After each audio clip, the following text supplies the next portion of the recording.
Amen.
Alléluia.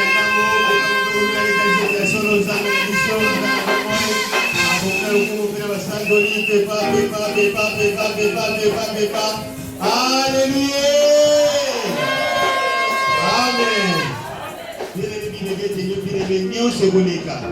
Mabale koleka, voyage koleka, misale koleka, unata koleka bien aimé, mais le banzambe, il koleka ta mokolomote parce que tika na sekoloba. Amen. Alléluia. Voilà ko kita nyoso, nazobenga yo azali pamboli anana na tokwa lelo.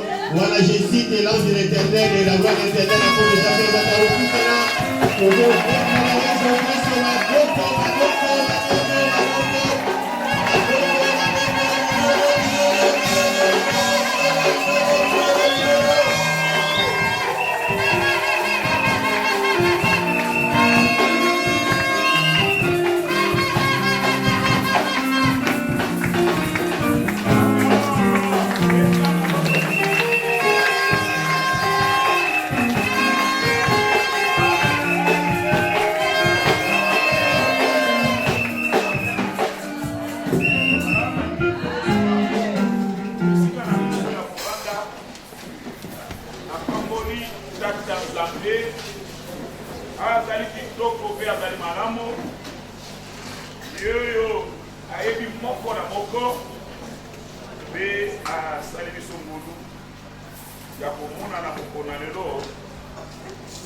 la victoire. Donc, la paix et l'unité. La victoire dans la paix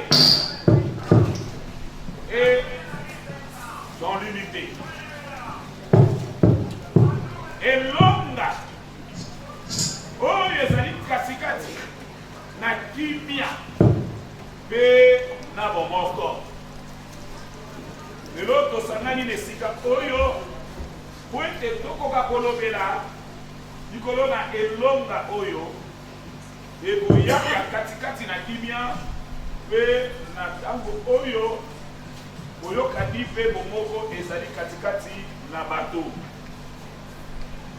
Ndoka na bokutani oyo tokoyeba kolobela nini oyo ekosengelaka biso wete tokwa kobika katikati na bato mosusu pe tokolobela lisusu lolenge nini oyo biso tokoki kopreserve tokobatela kimia pe bomoko katikati na bakristo mpona kokitana na lipamboli ndenge yango ebongisa mikolo bamene. Nalingi mpana moko tokota biso tokomaka tozwi mokanda na nzambe. Nous prenons le livre de Éphésiens 4. Éphésiens 4, nous allons partir à premier verset. Nous allons descendre. Si esiko molimo santo asuna biso kona lokuma nzambe natangi na kombo na Yesu Masia. Je vous exhorte donc en toute humilité et douceur, avec conscience, vous supportons les uns les autres avec charité, vous efforçons de conserver l'unité de l'esprit par les liens de la paix.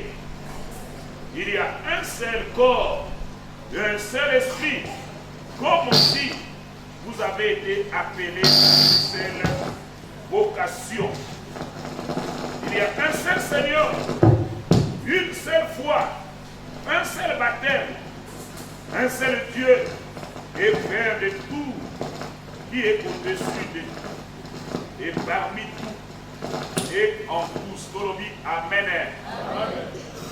Nazali kolendi sabino ngai mokangani kati na nkolo ete bokoka kotambolaka na lolenge oyo eselengwi, lolenge ebongami ya kobengama oyo ekoma katikati na bino. Nakobikikisa nyonso mpe na mokolo nyonso na motema molai mpe na koyeba bongo kondimaka bamoko mpe na bamosusu katikati na bolingo. Bino bokoka kosala makasi mpo na bino kobatela bomoko na molimo na nzela na nkamba oyo ezali ya kimia. Ezali bongo na nzoto moko mpe molimo moko lokola mpe biso. Boyitoi lokola mpe biso. Bino boyebaki kobengama na nzela na elikya moko mpe na kondima moko. Ezali na bokonzi moko, ezali na kondima moko, libakisi moko, nzambe moko, papa ya bato nyonso oyo azali na likolo mpe kati na bato nyonso mpe na nyonso. Moto nyonso kati na biso ayeba kozwa ngolu ya mokama ya kosimbama na likambo oyo azwa katikati na nkolo. Na boye ye amataki na likolo mpe ayebaki komema bakangami nyonso mpe ayebaki bongo kosala bango makambo epai na bango.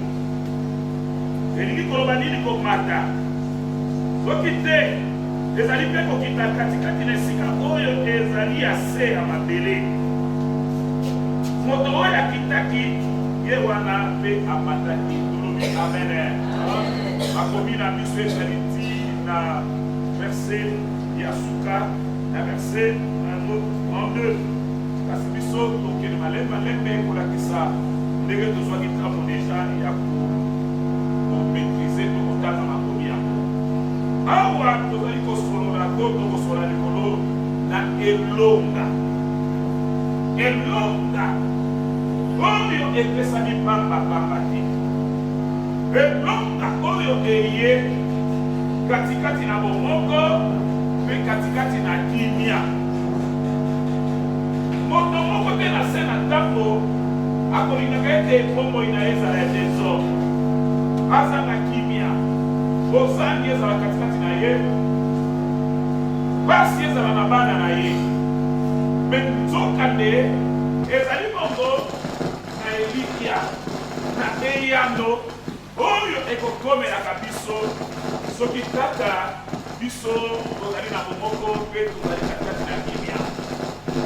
Ekoki kosalama mama makambo oyo olingaka na nzoto na yo, oyo olingaka esalamela yo ekoma mpe mpo na bana na yo, ekoki nango kosalama pourkua parce que ezali deja na nzela oyo nzambe atrasa, nzela oyo nzambe abongisa oyo moto akoki kokoma.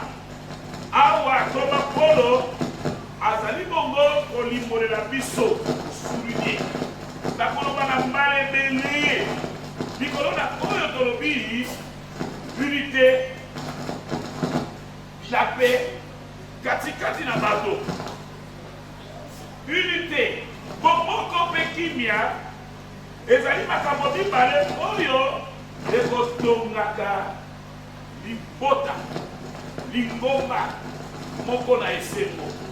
C'est-à-dire makambo mibale, la paix d'unité ezali makambo oyo ekoyebaka kotonga esengo kimia, libota ya esengo, commerce ya esengo, nzoto ya esengo, bomoi ya bakristo oyo toza na yango ezali bomoi ya communauté, ezali bomoi ya kosangana, ezali bomoi ya kozala esika moko. Bomoi ya kimokristo n'est pas une vie que la personne soit seule. La vie chrétienne, c'est une vie que les gens sont appelés à être ensemble et non à jouer ce qu'on appelle le cavalier seul. C'est une moto, amiti kalobe na kwe na ye, na ngabo na ye. azala mpe na kotalela oyo ezali kosala ebele na bato ndeko na ngai na esika oyo nzambe akobenga biso po ete tokozala na katikati na lisanga pamba te balobi ete l'église primitive bingomba ya yambo esengo na bango victoire na bango c'était parce qu'ils étaient toujours ensemble bazalaki bongo katikati na esika moko na koyokana. C'est alors que le Seigneur envoyait chaque fois le nouveau venu dont l'ingombe ya liboso ya tabakana ezalaki komata kokende. Pourquoi? Parce que il vivait dans la communauté, il vivait dans la communion, dans la fraction du pain. Nakokabola lipa.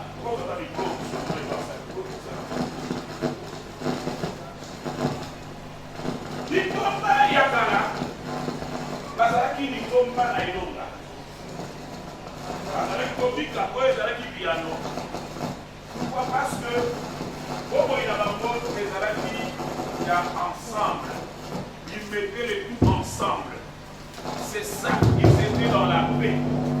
Nous avons besoin de kobika piano. Nous avons makasi, mais nous avons makasi. Et vous yaka soki boyokani ezali bomoko oyo ezali kosala makatikati na bato. Oui, évidemment. Bon. Alléluia. Dans mon bon moi, ezali kotambusama na bomoko pe na kimia nde tokomonaka esika wana nyonso ekotongama. On a vu ces deux choses. C'est une, et ça dit comme ça peut passer, c'est pour la construction d'une famille heureuse. Makambo mi balé, et ça dit pour la boko kisama, il y a essayer de vie à motoko, il y a essayer de la katanda pour moko, tolobi, amen. Nous devons chercher à être toujours soudés, ensemble, comme l'église primitive de l'époque. Église primitive, c'est une église beaucoup puissante, glorieuse. Pourquoi? Parce que secret dans ma Zalagi, ils étaient toujours dans l'unité, dans la fraction du pain, et la paix était avec eux. Ce qui est l'unité, le Seigneur puisse commencer à ajouter chaque jour de nouvelles âmes à l'église. Nous devons chercher ces voies-là que le Seigneur a déjà établies. C'est à nous. Nous sommes nés tout quoi kokende. Nzela ya biyano na yo, nzamba satia kia. Nzela ya lobiko na yo, ezalaka. Mais comment Azali insister à, il a parlé à plusieurs fois. Na munoko ya tia ya biya polo, wende apa koyebisa biso na tip na ete. Toko aboko batela bomoko pe kimia, l'unité et la paix et pour abordé katikati na biso poete toko aboko koma na baposa bité marabiso ya go bibi ezali ko insister na kolobela biso poete. Nous devons prier et ce que nous prions nous devons prier les uns les autres. To bondela baboko na bamususu doye bako supportaka ba moko pe na ba mosusu doye baka bongo kombe makape kilo porter les fardeaux les uns les autres. Bible ça ko insister na kati na biso et doye baka bongo ko se pardonner les uns les autres. Donc Bible ça ko insister ko lobela biso et nous devons aussi veiller les uns les autres. Olingi victoire, olingi bongo, oye baboko vivre dans Zambé, olingi ko respirer Christ katikati na yo. Voilà ce que la Bible insiste. Nous devons prier les uns les autres. Nous devons porter les. Lokola ba Kristo to bengama to bika katikati na koyoka na lisanga. Tous à la esika moko. Et non tous à la masalisi bongo dispersé.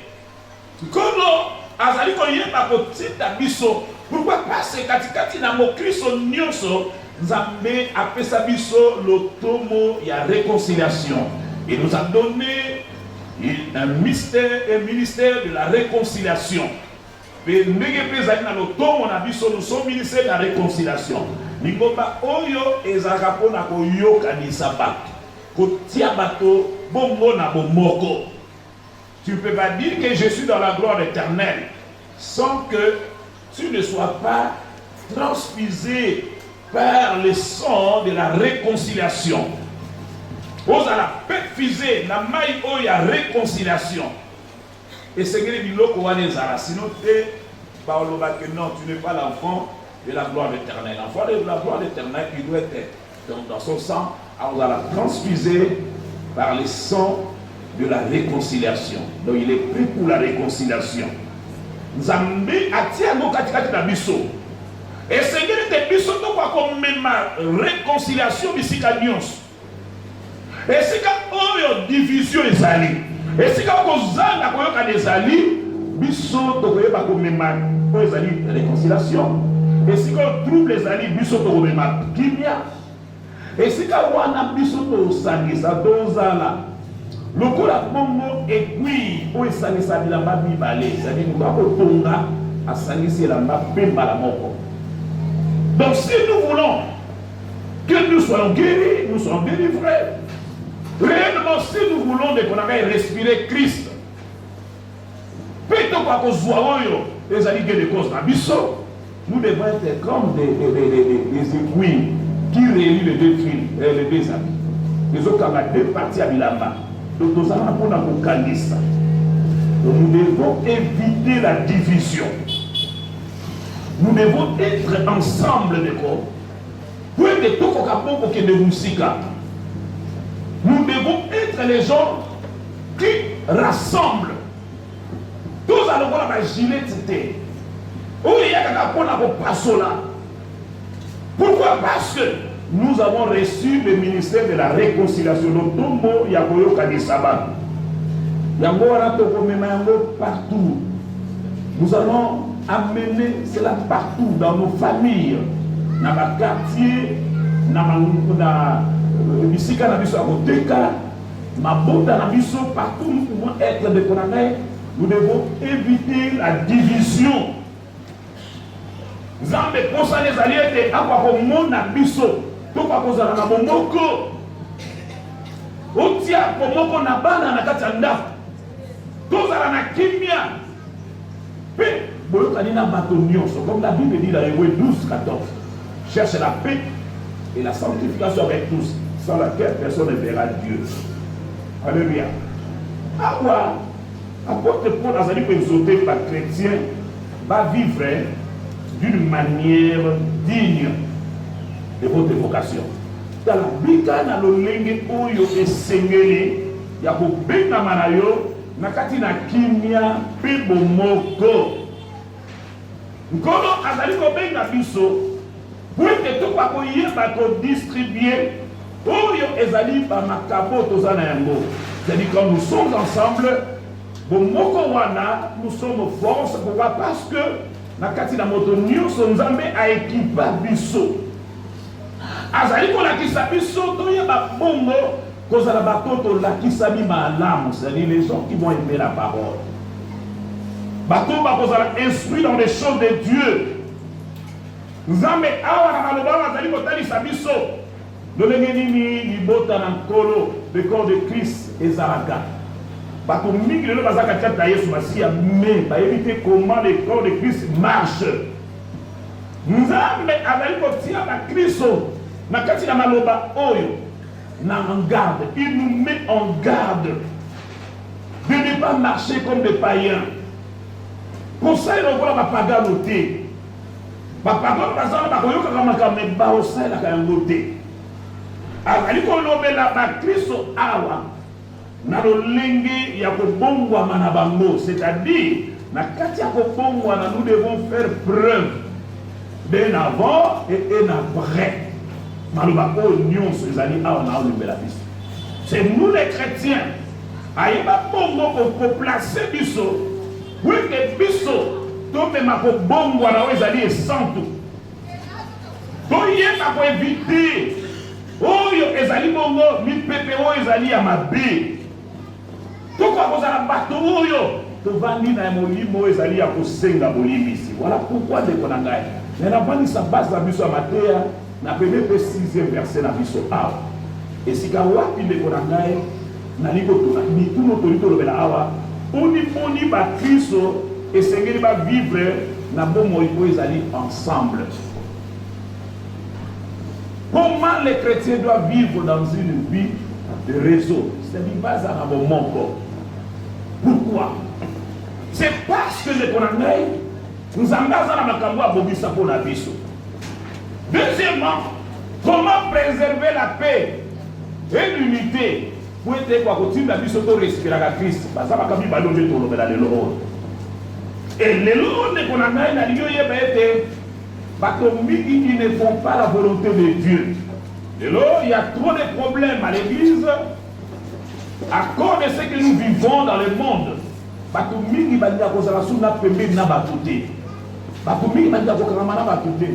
Pourquoi? Parce que le maladie nous faisons se transmettre dans Nzela, il y a la montée, il faut nous avoir musique à Nabat. Il faut peut-être bamater musu dans la langue allemande bazo pesa l'internet on a la naga loko la paix makabele kaka. Alléluia. Là nous n'aidons pas le Seigneur, tout ça pour aider nous embêter parce que le Seigneur sait où se trouve notre bénédiction. Puis alors là qui s'abuse, la Bible dit le royaume des cieux est comme un trésor caché. C'est lui qui la pauvre qui doit aller vendre tout cela. Pourquoi pas ça vit trésor caché? Le trésor caché, c'est ce que le Seigneur nous dit ici. Ceux qui m'ont dit, diviser du sol. C'est bien, ne salue pas les gens. Ne faites pas ceci, cela. À cause de cela. Mais tout le monde, ça n'a pas de où je peux éviter d'être ensemble avec les gens. Dans un endroit où musique. Aussi, si les campiers, si les gens ont dit avant, nous ne voulons pas être ensemble. Alors, ce n'était pas le cas pour l'église plénière, ou soit l'église primitive. Pourquoi ça vous allez si Kamoko? Ils étaient là, dans la fraction du pain. Ils vivaient tout en communauté, en réseau, et si Kamoko. Ceux qui ont besoin de plus, tous à l'église beaucoup puissante. Nous devons être comme la première église. Nous devons briser nos besoins là. Pour ça, donc briser les connexions makabouane. Pour te toquer dans la volonté ensemble. Mais le monde des connexions, tu peux faire ce que tu veux faire. On a osé la bonne là, la ligue en amour, tu ne veux pas être ensemble. Au lieu de associer Mascalis ensemble, toi tu es toujours superficiel. On a sur la batute, on a sur prier les signes d'accueil, on a beaucoup de Ougandais, on a Zaka Napoko. Quand on a payé, on a une église, on a Kéya Kalanga, mais on a un Moussika. Tant que nous sommes dans non, ce n'est pas ça. Tu es en dehors de la volonté parfaite de Dieu. Tu fais bien. Mais tu es en dehors de la volonté parfaite de Dieu. C'est que le Seigneur cherche que nous soyons un réseau, nous soyons ensemble. Pourquoi? Parce que ça m'a à nous, le Seigneur a mis des dons dans la vie. Nous pouvons facilement en profiter, sauf que nous allons ensemble. Alléluia. Et si nous ne voulons pas être ensemble, nous allons commencer à écoper, encaisser par ma cambe belée. Nous sommes en train de parler sur des choses. La première des choses, c'est pourquoi les chrétiens doivent vivre ensemble avec les autres chrétiens en unité et en paix. Pour l'année. Deuxièmement, nous allons parler comment préserver la paix là où nous vivons. Nous ne devons pas être la bonne image. Tout le monde, amen. Mais on a dit ce que nous pouvons faire. Et nous allons dire non, nous allons battre. Non, ça va tout le monde aider. C'est bien, tu peux bien le faire de Bonagay. Mais sur une union, tu ne cherches pas à ce que gloire nous a fait quoi pour y aller à Katinayo. Même si là où tu es seul, vous pouvez encaisser. Alléluia. Amen, amen. Aucun azamba de Bonagay. Je me souviens encore quand on avait à l'université, tout ça là, il y a un professeur américain, en dans la théologie. Alors, il faut que la maladie, on a été belé. Vous pépez yaka. Ce que nous sommes bien. Nous sommes ensemble. Et quand les vents viennent, ce qui est, nous sommes équilibre. Voilà pourquoi nous sommes là. Kolina kozalaka yomoko. On a la famille dans kota na bongante. Deko, toujours le cavalier seul. On a exposé pour pépé ce qui est au boucana kingo. Parce que c'était boucana pour la parce que vous étiez wana et vous vivez seul. Et ça, les deux côtés, vous pouvez savoir équilibre. Pour le dire, amen. Alléluia. Dans la tine, c'est important de qu'on aille. Il y a quoi que c'est difficile de qu'on. Il y a quoi ça et donc, chrétiens, nous devons respecter. Et ceux qui n'ont pas de et que la grâce de Dieu n'est pas en toi, on va pas encaisser. On va pas maintenant comprendre. Mais dans sa première chose, nous allons arriver à qui vient, mais dans ça, ça a toujours contaminé. Si la grâce de Dieu n'est pas en toi, et que comme pour David, Job avait dit ce que je crains, c'est ce qui m'arrive. Tout le monde, amen. Raison à l'importation de Konangaï, on nous a azoté d'abus pour être que nous soyons toujours ensemble, même esprit, même légalisme. Surtout, il y a une avec Jésus, nous sommes au même esprit. Tout le monde a dit qu'à moi, constitution, nous sommes au même esprit. Et le côté nous a azoté d'abus dans le même esprit. Pourquoi? Parce que cette vie-là chrétienne, elle est essentiellement communautaire. Elle est beaucoup de il y a un Nzambe après ça son mission yokana. Nous avons toujours besoin de notre à côté de nous. Nous allons toujours dans mon senga. Il y a un sika moko. On a bien Somme 133. Il est doux et agréable de voir des frères et des bénédicts ensemble.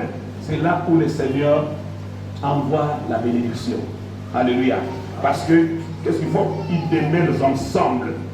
Si tu as l'habitude d'être seul toujours,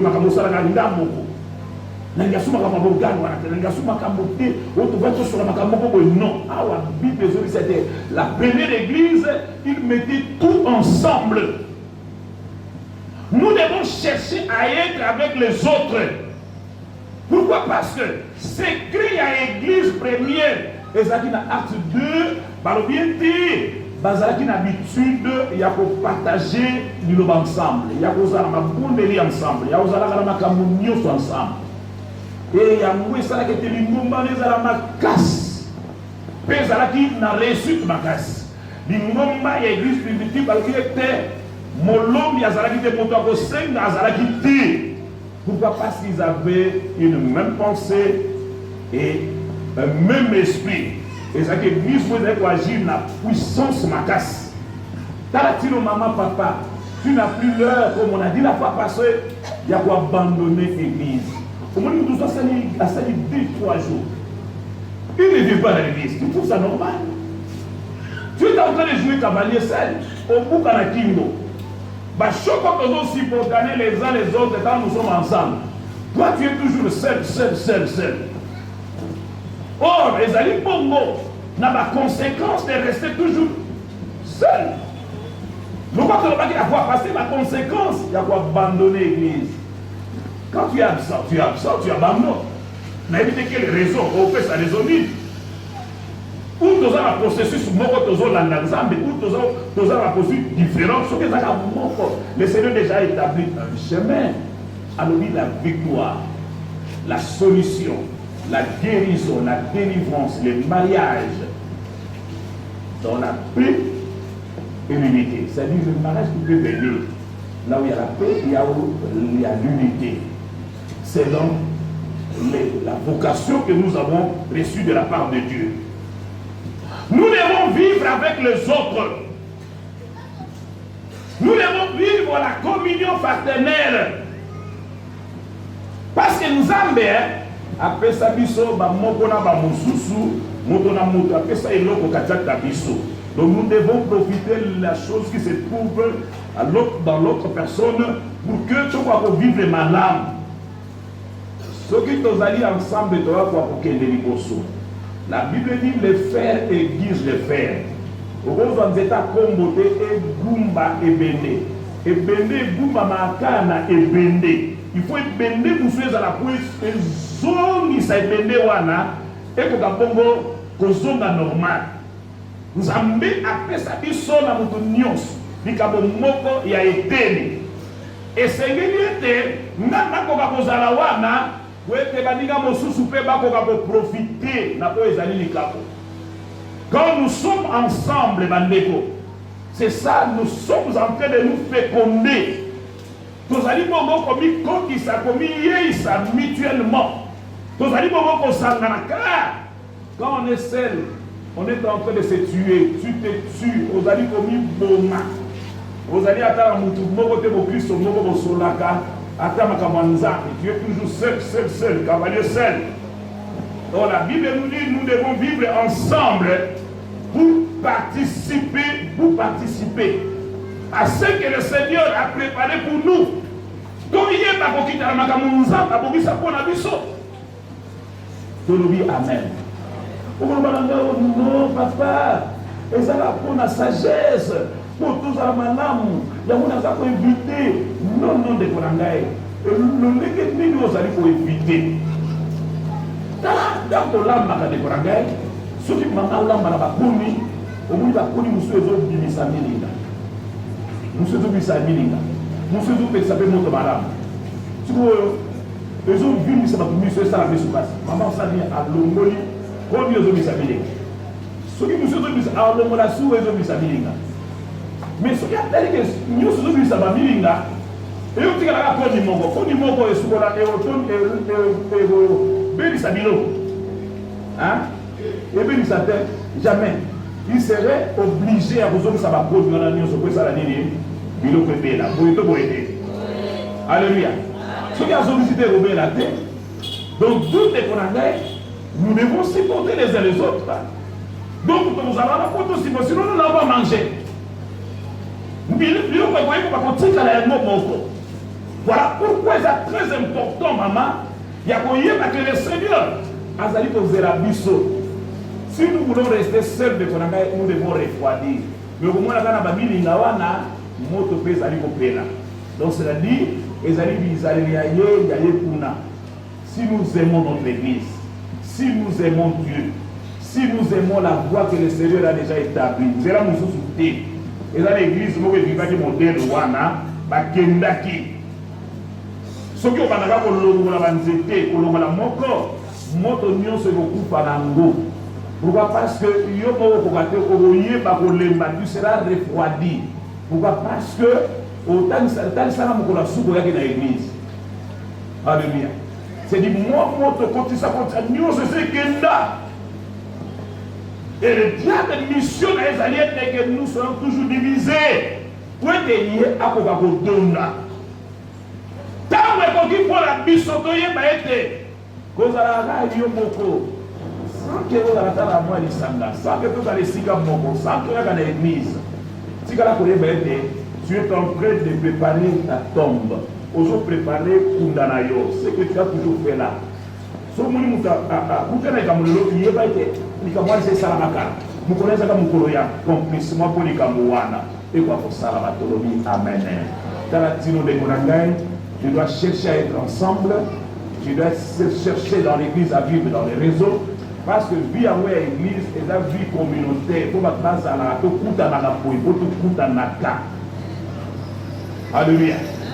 Ata babi ba mesure ya barrière ata babi te mikolo zo keli ko sola ba mai so di ngolo ya nzambe zate ko zala pasi mingi bato mingi pe oyo na mbaleleki bazali ba contamination ya ba malade bele pour bazali na bango pe comme sous isolé yimoko ça peut venir aussi dans la moupepe mais c'est là le plus fan de qu'on avait été effacé maloba na nzambe. Les médecins aussi peuvent te dire des choses et ça malade. Mais à la lumière de la parole de Dieu, nous allons faire pour taler la yango. Nous quitter,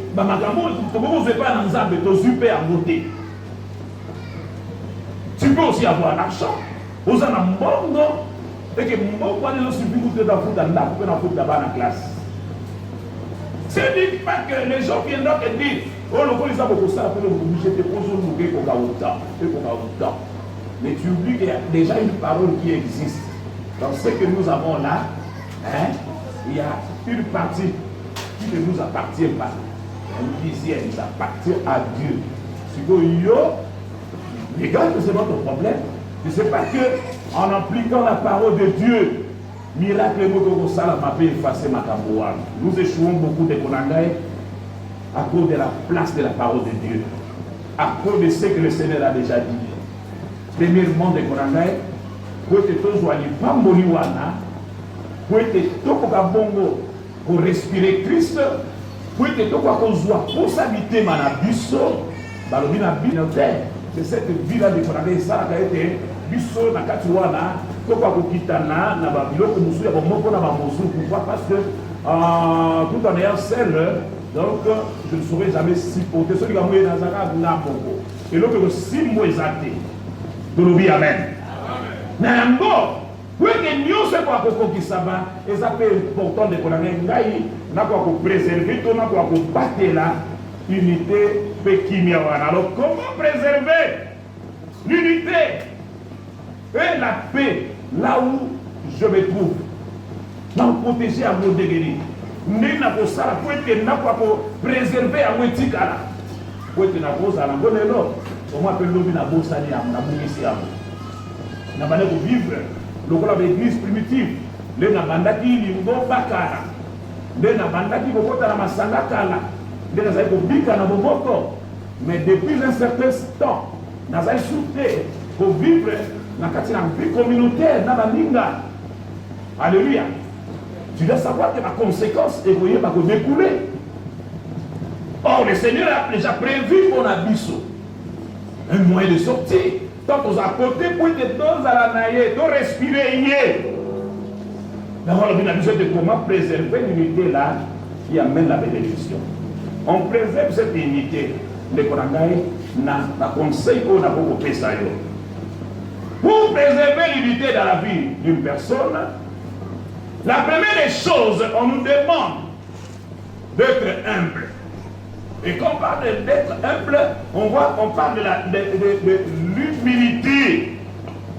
Humilité, donc comme il dit ça, et ça dit, oh, moto, azali ko kanisa, na oyo ye azali ko juger, pour natina bomo inaye moko.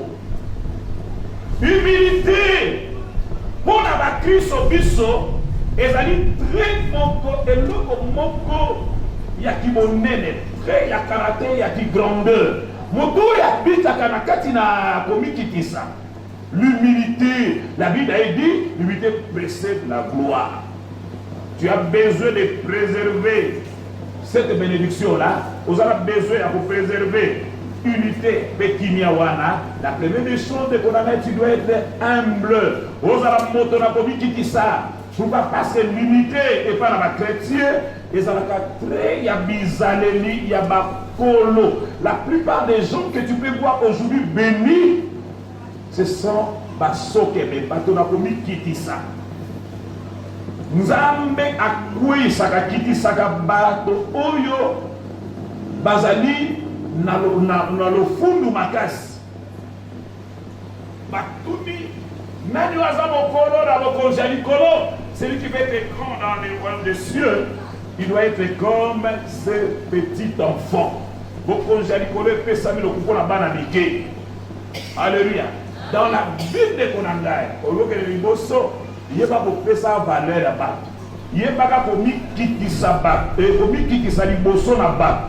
Il n'y a pas quand de Konangaï, l'humilité tient dans la moto. Amimona, le kola bakumusu ba lekiye. Sozo mona ka le kola mvuka ka bato, le kola yo lekela bato. Ce n'est pas ça l'humilité. Tu ne sauras pas garder de Konangaï la bénédiction qui vient dans l'unité. Puis, Oyaka, Nanzela Nabomoko. Yango, Jean-Baptiste Salvaki était, laisse qu'il croisse. Puis, moi, je diminue. Tika ya tomwama. Nganami qui dit ça. Ce qui n'a vu na yo mama. Quel que soit un mbongo, le lingue aux anayango. Tu ne sais pas comment on simule. Ça va te diminuer et vous quittez ça yo. Moto oyo azali mo sokeme akokite akoka bongo ko yeba bongo Pour se comparer à la balle. Tu as une vie de comparaison. Oh, il y a les lois Zamoui. Et il y a le maquillage. Et il y a la télé. Ça ne montre pas, ce n'est pas le signe d'une personne humble. Mon temps qui dit ça, avant de à se comparer à la balle, mais beaucoup plus qu'il se compare avec Jésus. Est-ce que Makambo est soit ça? Makambo est normal? Mon temps qui dit ça. À se comparer à Batouté, mais à se comparer à Jésus-Christ. Et ça dit, pour nous, comme on a Pamba, pour la moto à se comparer à sur la Bible, on se compare. Ça nous donne un talent. On a ça qui est là. On va faire Zoba, ce que dit la parole. Dieu veut que nous connaissions l'éternel. Pourquoi? Parce qu'aujourd'hui, il y a un crédit. Aujourd'hui, il y a un continuer par l'ensemble. Vous n'allez pas marcher. Dans la vie, si tu veux avoir de bonnes choses, être avec Nzambe, il faut se comparer à Nzambe. Est-ce que Nzambe je suis avec Dieu? Ce qui est se comparer là-bas. Donc, au Bible, donc c'est dit, ça ne sert à rien de venir à l'église. Tout le monde. Alléluia. Moto yazaka moto la bobi qui dit ça. Et pour fumola kayenzela. Weke. Yeboko azala mutu oyo. Andi magaba correction. Lui va tous bandi magate. Aucun ne sait pas mettre dans sa ligne. Alléluia. Ils ne sont pas prêts à demander pardon, à s'humilier, à accepter des corrections. Ce qui va voyer bisaïe. Magambo. Non, lui ne voit pas ça, mais un homme humble, a ouvert pour la correction. Lui-même, avant que les autres parlent, il est conscient. Conscient. Et ça dit, il est pour la communauté qui s'attend. Comme on n'est pas la moto. Oyo, a quoi sauvegarder, azali ko battre là. Oyo, azali qui m'a fait unité. Esprit wana memakali pamboli kokokisa mema pamboli ya bato oyo bazwa koute pa na nzambe ndenge lingomba ya yambo ezalaki. Aleluya. Moto na komititisa azalaka moto oyo akotosaka mboti na ye akotosaka bakambi na ye. Donc ayebi, il reconnaît la valeur des autres. Ataka moni moto wana bi non ye asengeli pe na boye. Donc, au début, il n'y jamais à mon ils ont fait la carte à mon thème. Mon a commis qui dit ça, mon oyo. A tombo la mingi tamusu batomusus. Il est moko mi lobeli kongo na été. Il élève les autres. Mon musa tombo ama, c'est ça. Dans les lois à l'imposso, et ça a été moto. À quoi qu'on batte là? Où est la victoire? Où est la eyano? Nzambe apprécié. À quoi combattre là? C'est comme l'église primitive. Parce qu'elle est occupée de Babonion Sowana. Et ça va connaître les autres misami linga. Nous sommes tous ensemble. Tous wana intérêt général. Il y a d'autres alliés pour taler là. Donc on a sali comme même Mamakamuna le lenge. On est allé à Makanisina. Mais ça c'est un, deux. Azali moto katikati na ye. Un homme de douceur. La Bible le dit, Nesika Totanaki. En toute humilité, la deuxième des choses est douceur. Azali moto oyo katikati na ye, azali moto na bompolo. Si soki tolingi tozala bato oyo, tozali kotambola na Nzambe na bomoko. Pe tozala bato oyo bazali ko respirer ye. Tozala bato oyo bazali na bompolo, c'est-à-dire la douceur. Moto oyo azali moto na bompolo agisaka te na briske bato. Oyo bato mwa autorité bongo. Moto azala bompolo katikati na ye. Ayebaka ko venger te. Que aya wana ko abala ko venger te. Ko kusaka micro te.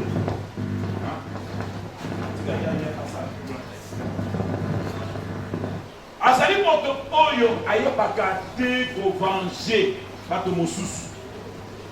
Lokola azali moto na bompolo. Azaka te moto aza défensé. Vous savez, il y a certaines personnes Aujourd'hui, c'est du Cambo, on a eu au Caillou, à vous, il y a une maman réponse. On a besoin de cela.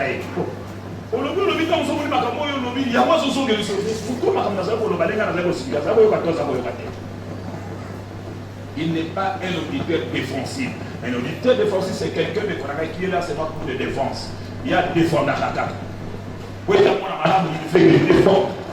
En Colo, à Kibombo, pour marcher la Tissoboété. Ce n'est pas bien. Voilà pourquoi un homme humble et doux, la Katinaye, Balobiete, Azali Moto, Oyo, Ayebata, Silika Pamba Pambati.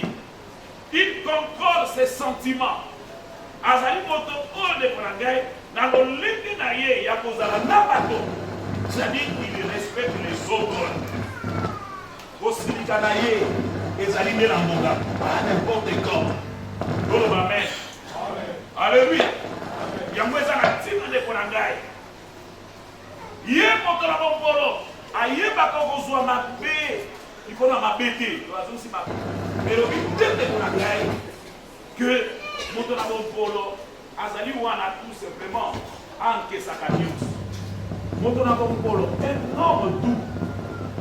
Moto la bombolo katikati na yeki la douceur. Aza moto yo asimika teso ba olobile mabe. Ce qui va au-dessus, il va au Israël. À Silicate. Mais à Silication qui va au la sous ma paix pour les autres. C'est alors que lui vient, il rappelle quelque chose. Mais pour aller le bagage. Qui dit ça et ça la nuance. C'est ça cette vie que le Seigneur demande à l'église. Et c'est yo d'abord le banayo, bataille ils sont mis à la misapi pour le vélo côté. Un homme doux. Ne réponds pas aux injures. Afinga. Avec Bongo. Non. Alléluia. Un homme doux. Aviva le corps à l'évangile. Mototé, le corps à pétrole, le corps à essence. Aviva le corps à mazout. Mazout a tout sauvé à notre mort et ça est l'autre. Mais tandis que vous dois douter. La Katinaye. Au lobby du Cambo, au lobby, au tiers. Quand même, il faut qu'il y ait un avant et un après. Mais la condition dans la lobby avec les Cambo. Pour la Coloba,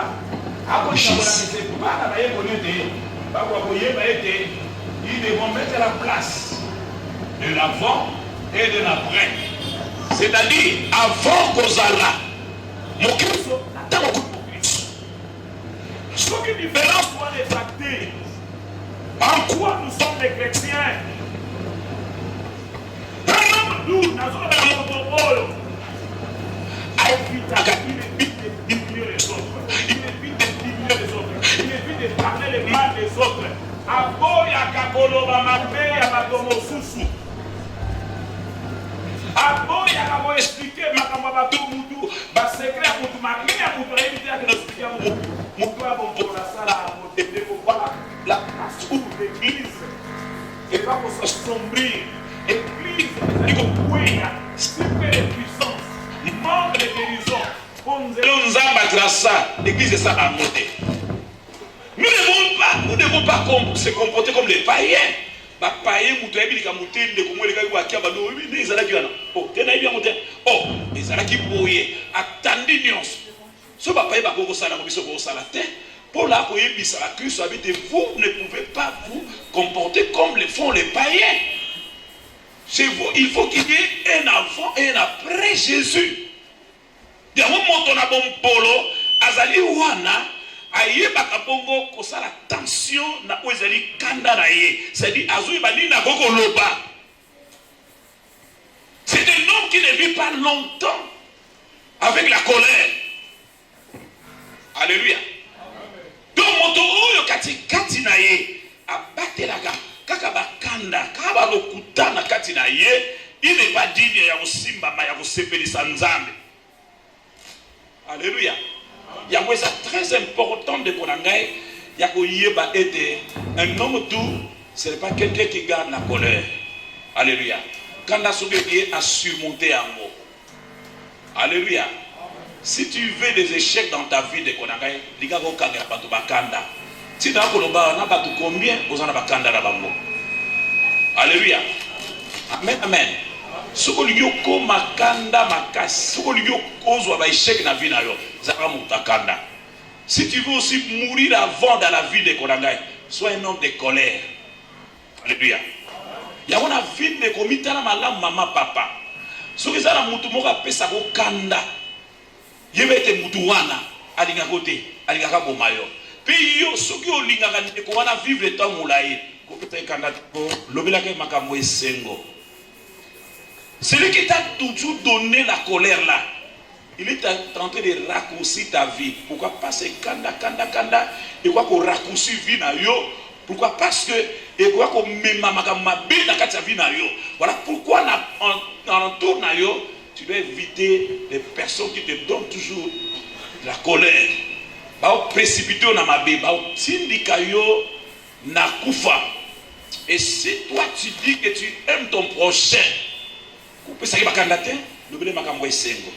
voilà pourquoi désormais, maman, papa, comme tu m'attends là, banda ko pesa bat makambo esengo. Ah, on a dit bien. Ah, on sali beauté qui toko entre basalo sui qui toko tika ko décourager ba. Obi ko la tente. Obi ko te so ba munio. Ne ko ko ni sa mutu na minute. On faire perdre mutu ata 20 kilos na seconde. Malika moko oyo yebisi. Alléluia. Amen, amen. Nous devons avoir la manière de Konangai. Yakotia mutu ne sengo. Le l'autorité au monde na kati la gloire éternelle. Bandeko balobela baninga na bango makambo ya malamu.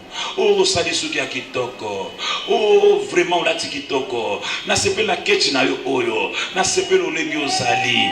Nzamba sala yo mwasi ya kitoko. Asala mobali kitoko. Na kati ya bana mibali yo zali. Na kati ya bana basi yo zali. Ndeko mutu nyonso na vie alinga ba féliciter. Alléluia. Yo lobelaka nani ne malamu.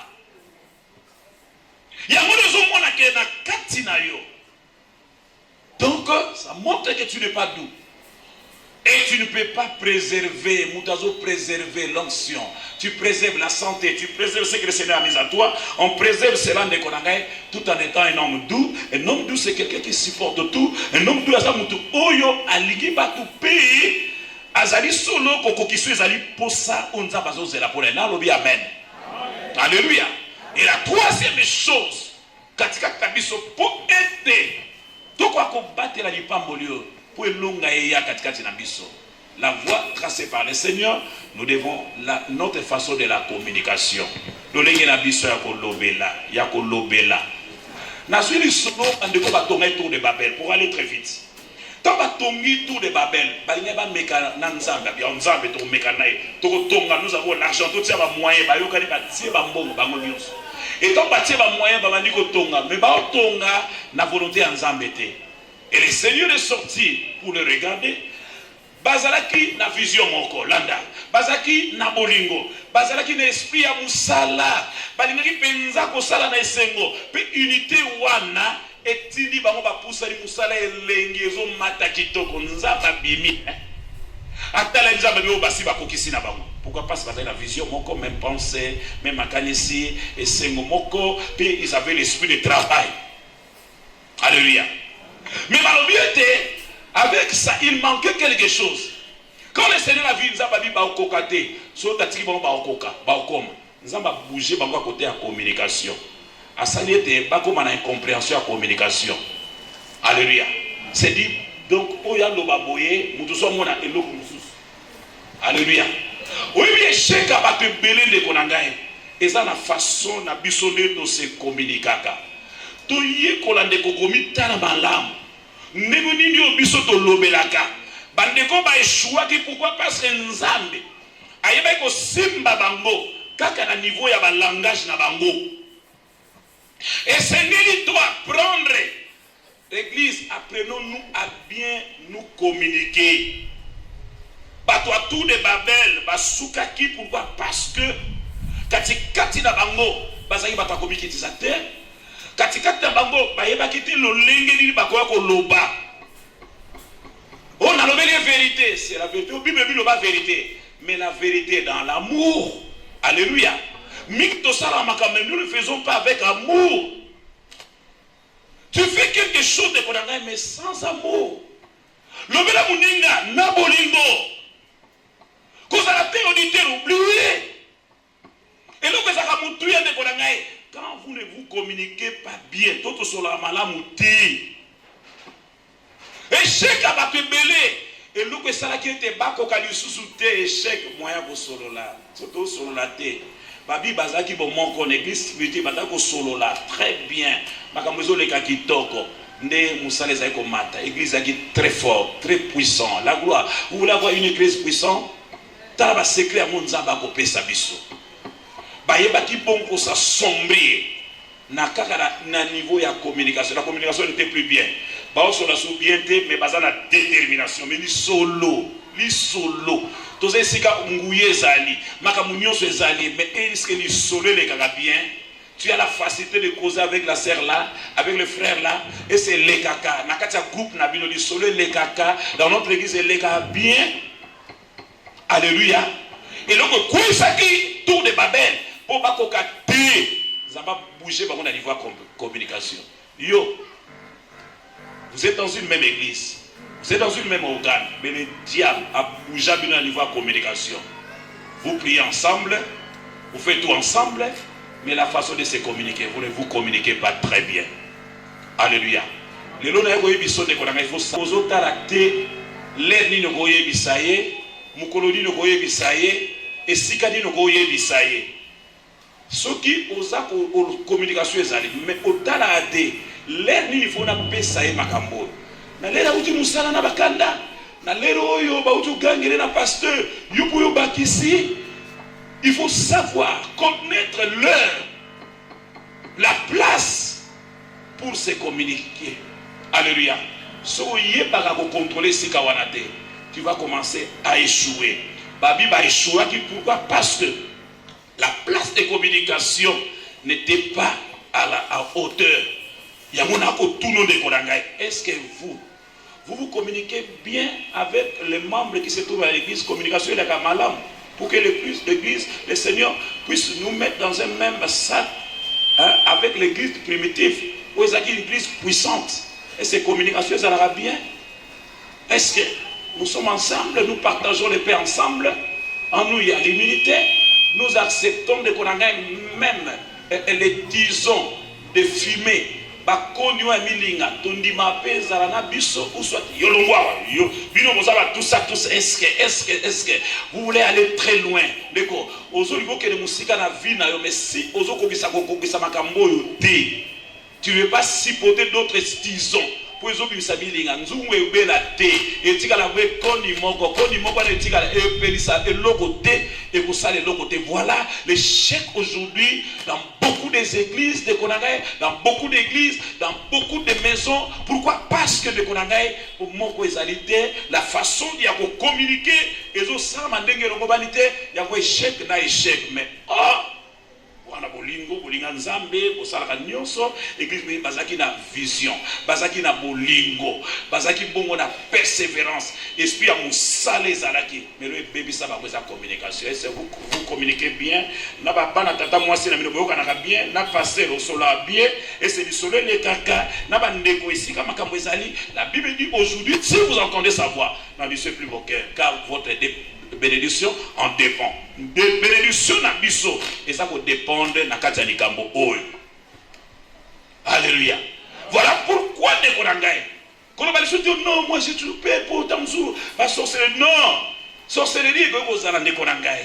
Mais votre Dieu n'est pas incapable. Alléluia. Pour neutraliser force wana. Nzambo asala ki ete de Konangaï akanga manzaka ya ours. Oyo ngako kwele pa na David. Azal lelo lobi libela ako kanga yango pe pa banguno bako télévisela yo. Ne donnez pas beaucoup de force, de faveur à mes ennemis. Ou bango salanga boy nzambe no aza wapi, nzambe no akenda wapi. Ta façon de se communiquer, yangonde ezo réduire yo.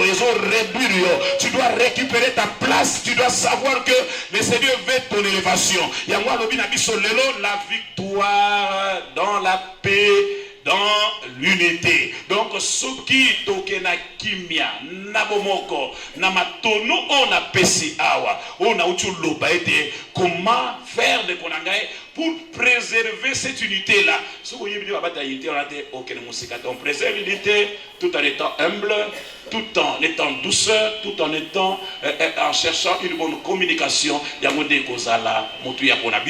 Et pourquoi nous devons vivre dans l'église d'une vie de réseau, c'est parce que la vie chrétienne de Konanga, c'est une vie communautaire. Il faut tous à la pour makambo sala malé do kutana awa moi monsieur Zapara na yukitela yo pe komi na ko komi pimate. Voilà avec ces raisons yangonde ko sala ngana kwa kokoma. Soki yo tu as toujours l'habitude de jouer les cavaliers celtes obuka na kingo lokola nzete oyo banzete nyo se sangane pa moko mupepe soki betia ngo nyo soki kebo ekepe boezogi mupepe soki malléable tout ça là, mais parce que toi olinga la yo moko mupepe soki ye ebuka yo. Donc si tu veux que ton frère ne meure pas trop vite, lobela ke makambo esengo. Alléluia. Si tu veux mourir vite, kakaka bakanda na bakanda. Nana lobi amen. Et puis ça ne va pas pembe. Va couper sanga sous kanda te. On dit pour comment il début la vie dans la terre. Amen. Acclamons très fort. Tobi du colo.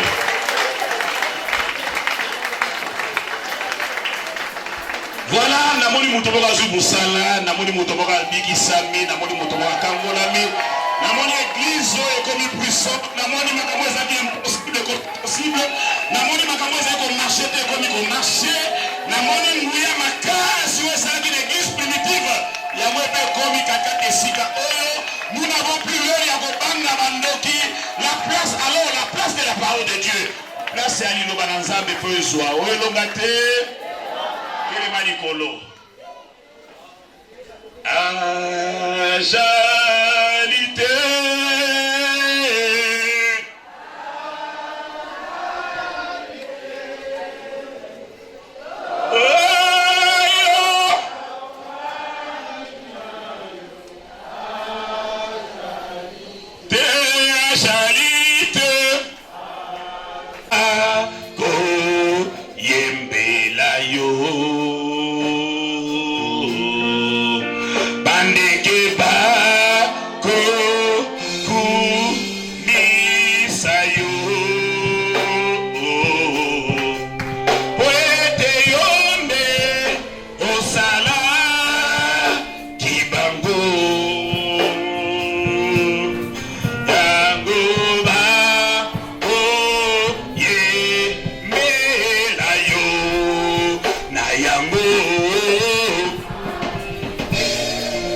Je veux que tu acclames très fort.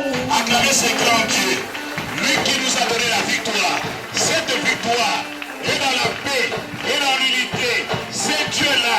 Il va encore nous réformer. Il va encore nous recombler. Il va encore te renvoyer.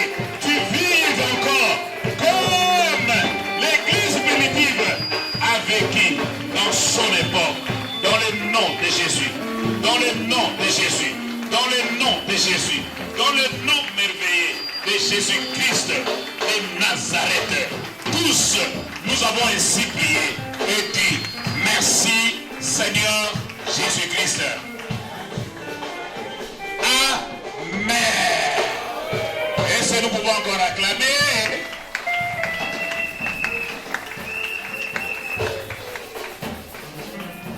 Voilà. L'église primitive était une église puissante, forte, bénie. Il n'y avait pas de commandeur. Ils mettaient les tout ensemble. C'est ça, la provenance. Donc celui qui a ces deux choses, la paix, l'unité, pratique ça, ces deux choses constituent les éléments de la construction d'une vie heureuse, d'une famille heureuse. Ou soit ces deux éléments, donc, vers ce que la personne puisse arriver. Comment?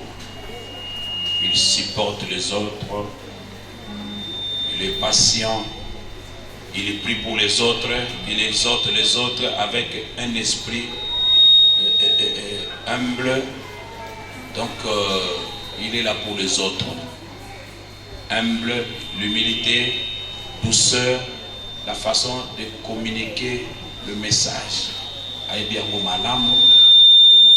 C'est un ami de Dieu.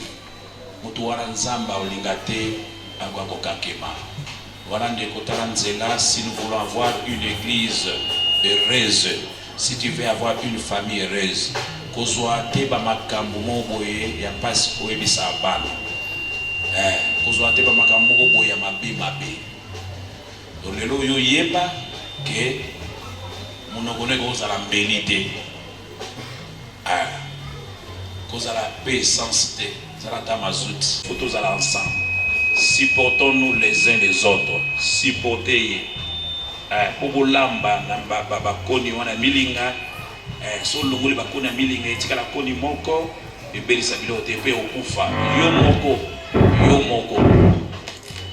osuka na yo moko zala na banzeto ezebele na zamba ese supporta mi pepe oyezaka yango momonaka kutu kingo ebukana kolinga tozala kingo akobukana kota mela la pati so tolobi mabondeli tolobi prier matinal construction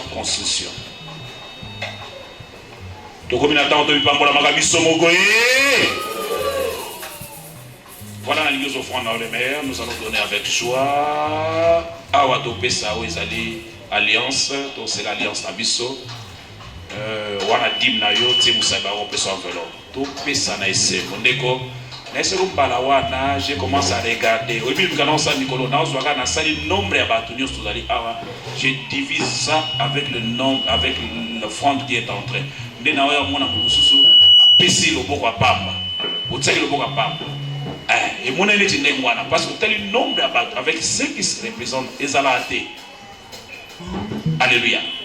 Le diable a l'ingate va toi pesaka. Mais moi j'ai déjà l'expérience. Na mona quelqu'un qui vient donner à l'église, dans matika le beaucoup à peso froid, il me dit Notre esprit, bon, on fait ça normalement, comme le Seigneur t'a béni, ou soit vous faites ça. Pour que bazar à ma casse. La beauté les mains, nous offrons le meilleur. Nous offrons le meilleur. Aujourd'hui, nous voulons voir quand nous allons faire les calculs. Tout le monde a qui a solo. Tu as respecté, tu es entré, la victoire est sur toi. Dotez les malicolo pour donner à l'église. Dotez les malicolo. Nous tous en réseau. Cavalier CLP. Non, non, non, non, non, non, non. Même pensée, même esprit, pas d'église primitive. Notre bénédiction en dépend. L'ibambo la bisode, l'hôtel la bongo. Allez, ok.